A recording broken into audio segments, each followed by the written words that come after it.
Tout comme la saison dernière, le Barça nous offre un récital offensif face à Valence et de quelle manière? Une copie presque parfaite, pour ne pas dire parfaite, même si il se pourrait qu'elle soit parfaite en réalité. On a vu beaucoup de bonnes choses, dont notamment 3 doublés. C'était pas arrivé depuis quand ça? Qu'on a 3 buteurs et les 3 mettent un doublé chacun dans un extraterrestre qui s'appelle Fermin Lopez. C'est quoi ce match qu'il a sorti? Mais s'il vous plaît, on va pas commencer à virer certains de nos joueurs. Allez seulement les prévenir de préparer leur valise, juste au cas où. Je ne dis pas qu'ils doivent partir incessamment sous peu, je dis juste qu'ils préparent leur valise, comme ça le jour où on leur dit bon vent, hop, ils ramassent et ils partent directement. Certains joueurs, il faut préparer 80% de la valise et laisser que les habits que vous utilisez, que vous utilisez souvent. Le reste des habits, commencez à les plier, les mettre dans la valise. Non, je ne vais pas virer des joueurs de Barcelone. Moi, j'aime toute l'équipe et je suis trop content qu'on ait ces choix de luxe-là. Les Blaugrana, bien le bonsoir à tous. J'espère que vous allez bien. On se retrouve donc pour un débrief, parler un peu de ce qu'on a vu durant ce match et parler aussi des supporters qui nous disaient qu'on allait rien gagner, qu'il n'y aura carrément rien de positif au vu de nos 2-3 premiers matchs, alors qu'ils n'étaient pas non plus scandaleux. Il y avait certains manquements, évidemment. La prise de risque avec le piège du hors-jeu, ça a commencé à lasser certains d'entre vous. Moi, personnellement, toujours pas au point de demander un changement après tout ce que ça nous a apporté. On ne doit pas changer la recette après 2 matchs où il y avait quelques manquements. Non, ça se passe pas comme ça. Quand on améliore notre recette, oui, je veux bien. Quand on la consolide, je veux bien. Par contre, quand on nous dise, oui, il faut arrêter avec ça, il faut descendre, jouer la défense normale. Non, tu peux pas bâcler tout ça, comme l'autre dirait avec ses vidéos. C'est comme si tu bâclais ma vie. Tu peux pas bâcler tout ça. C'est comme si du jour au lendemain, tu bâcles tout, alors que la tactique t'a tellement apporté sur la scène européenne ou même nationale. Elle nous a beaucoup apporté la saison dernière. Ah, non, c'est pas à vous de dire, ah, c'est à moi. Je rigole, c'est pas surtout.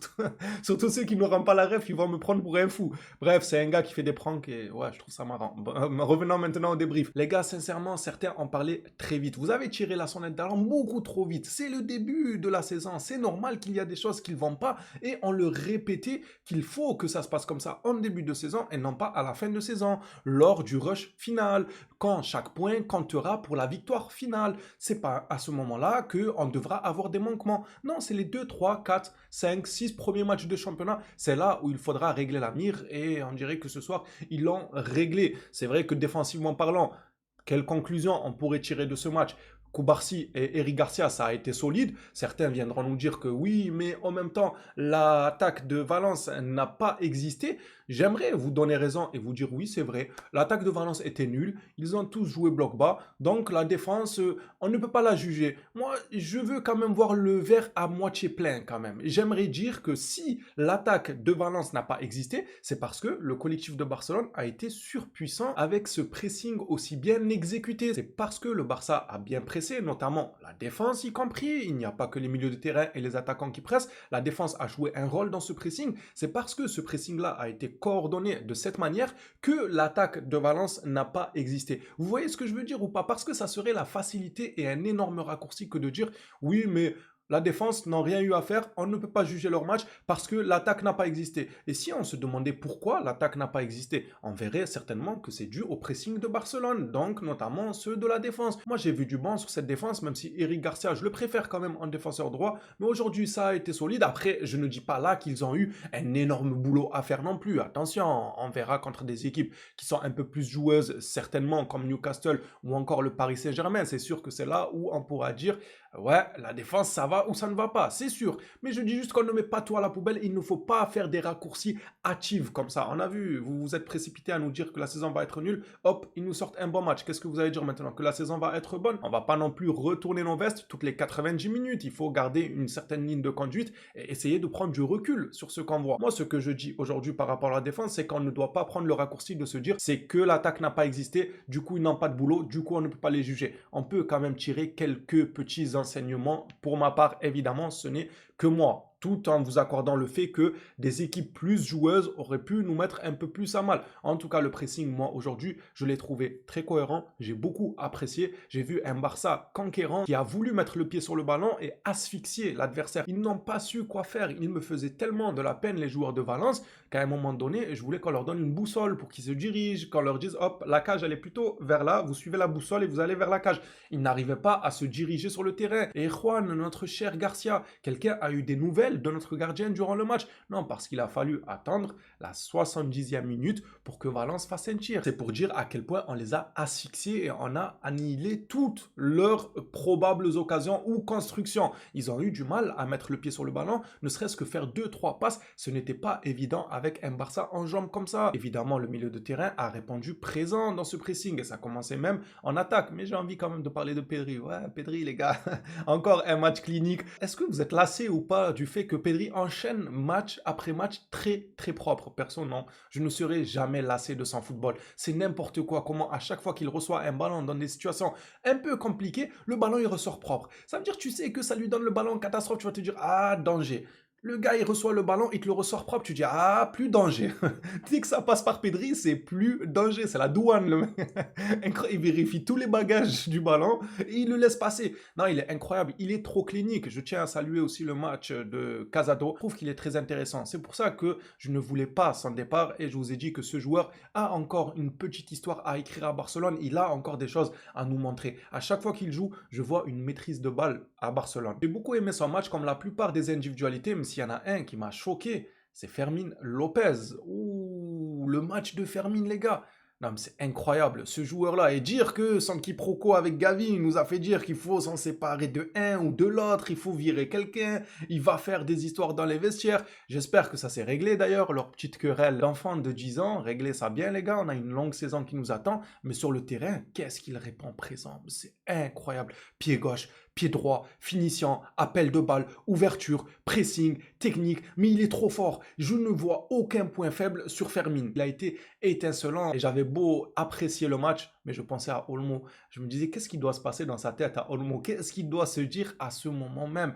Tout simplement que maintenant, il hérite de la place de remplaçant. À l'heure actuelle, ça peut changer. Dans 6 mois, je vous accorde tout, les gars. Les pessimistes qui n'aiment pas forcément Fermín ou qui aiment dire que non, Olmo, parce que c'est Olmo qu'il a montré de bonnes choses par le passé, etc. Et que sa carrière parle pour lui, même en équipe nationale. Du coup, c'est lui le... Non. Non, à l'instantané, si on devait jouer au mérite, Fermín a mérité sa place de titulaire et dans 2 ou 3 ou 4 mois, si la tendance s'inverse, que Fermín commence à s'essouffler et que lorsque on fait rentrer Olmo sur le terrain, il nous montre de belles choses, eh bien là, on dira tous, remettez-nous Olmo. Mais à l'heure actuelle, Fermín, je vois pas comment il pourrait le mettre sur le banc. Sincèrement, avec ce qu'il apporte, mais ça va être un casse-tête pour Hansi Flick. Moi, j'ai hâte de voir le choix de Hansi Flick. Va-t-il relancer Olmo malgré ce manque de régularité qu'il a en lui faisant confiance? Ou va-t-il se dire tout simplement, les stats ne mentent pas, le terrain ne ment pas, et c'est sur le terrain qu'on parle en fin de compte. Le dernier mot appartient au terrain, et sur le terrain, c'est Fermín qui a le dernier mot. Masterclass de sa part à Fermín Lopez ce soir, et maintenant j'aimerais parler un peu du compartiment offensif. Ferran Torres, on pourrait dire qu'il a failli nous coûter le match, parce qu'il a failli bouffer la feuille de match avec ces 2 occasions face à face. Il aurait pu faire un effort pour les mettre, mais personnellement, c'est pas ça que je retiens de son match. Moi, je retiens un bon match de Ferran Torres dans le pressing, dans le positionnement, dans la création des occasions. Et même lui a failli mettre un doublé. Alors, il se rate, mais j'ai envie de vous dire, moi, qui ne se rate pas? Même les meilleurs attaquants au monde se ratent. Alors, pourquoi Ferran ne se raterait pas? Ça arrive, ça arrivera certainement. Mais ce qu'il faut voir, c'est le contenu en globalité. Moi, le contenu en globalité, Ferran, je lui tire mon chapeau. Il est sur une régularité depuis le début de saison. Et la saison dernière, c'est plutôt louable. Moi, je ne mets pas à la poubelle tout ce qu'il a fourni comme effort dans le match, juste parce qu'il a raté 2 occasions de but. Surtout qu'au final, ça va. On a gagné avec un score fleuve. Vous m'aurez dit on aurait perdu ou fait match nul. Ouais, je l'aurais allumé sur la place publique. Je serais venu, j'aurais commencé par lui.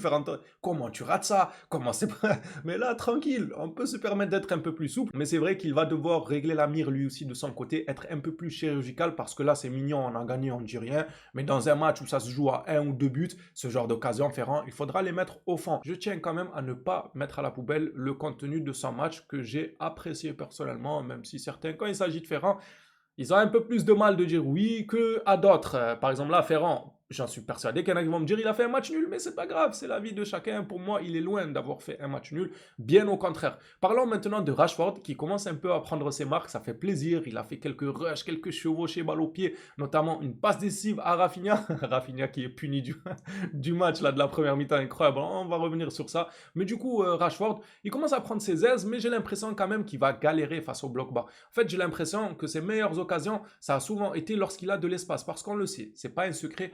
Rashford a besoin d'espace. C'est un besoin pour exprimer son talent. Face au bloc bas, c'est compliqué. Il n'a pas de 1 contre 1, il n'a pas d'ouverture, il ne peut pas utiliser sa vitesse, sa percussion, ça le pousse à dénaturer sa manière de jouer. Ça veut dire jouer avec un jeu où il faut s'armer de patience, garder la balle au pied, jouer en 1-2 avec ton collègue, dans les petits espaces et tout. C'est un jeu auquel il va devoir s'adapter car en PL, quand je regardais encore cet après-midi, United City, ça fuse dans tous les sens. Ça part là, il y a des espaces, il y a des couloirs ouverts, contre-attaque, contre-attaque. Oh, ça n'a rien à voir avec la Liga. La Liga, tu viens que attaque. Attaque, attaque, attaque. Les autres, ils sont là et toi, tu es là. T'attaques, t'attaques, t'attaques, t'attaques, t'attaques, t'attaques, t'attaques. Voilà. Tout le match, c'est ça. C'est quoi? C'est, je sais pas, moi, c'est Clash of Clans ou quoi? Que des attaques, les gars. La défense, elle bouge pas. C'est pas pareil en PL. Il va devoir s'adapter à ça. Moi, ce qu'il a montré aujourd'hui, ça me va aussi. On va lui laisser du temps, évidemment, pour montrer encore plus. On ne va pas le brusquer. Au passage, il fait sa petite passe décisive. Et parlons du gars qui a réceptionné la passe décisive, Rafinha, il avait le seum. Vous l'avez vu dans le banc, les sourcils froncés, comment il avait le seum de pas jouer la première mi-temps. Certains ne seront peut-être pas d'accord, mais pour moi, c'est totalement logique. Hansi Flick l'a puni car il est arrivé en retard à la causerie, à l'échauffement d'avant-match. Il est arrivé en retard, mais qu'est-ce qu'il faisait? L'échauffement d'avant-match? Encore, vous m'auriez dit l'entraînement. On est d'accord, c'est pas l'entraînement, j'ai bien compris, non? Parce que si c'est l'entraînement d'avant le match, un jour avant, ok, il peut le mettre sur le banc et tout, il peut le punir, mais si c'est l'échauffement d'avant-match, il était où? Il est censé être là, il était chez lui, il était sur la route, bloqué dans les bouchons, où il posait son meilleur classique pour inaugurer les toilettes du Juan Cruyff, là où on a joué. Enfin, qu'est-ce qu'il faisait en réalité, Rafinha? Si c'est réellement ça, qu'il est arrivé en retard à la causerie, dites-nous un peu qu'est-ce qu'il faisait, Rafinha. Bref, on s'en fout en réalité. Ce qui compte, c'est la réaction de Hansi Flick, pas de traitement privilégié selon le nom. Il n'y a pas parce que tu t'appelles Rafinha que tu es un élément clé de l'équipe. D'ailleurs, il a montré avec un superbe doublé et une entrée fracassante. C'est pas parce que tu as tout ce talent-là que tu te permets d'arriver en retard et je vais te faire jouer alors que si un Gérard Martin arrive en retard, je vais lui dire hop hop hop, non, toi tu vas sur le banc, tu es arrivé en retard, c'est pas comme ça.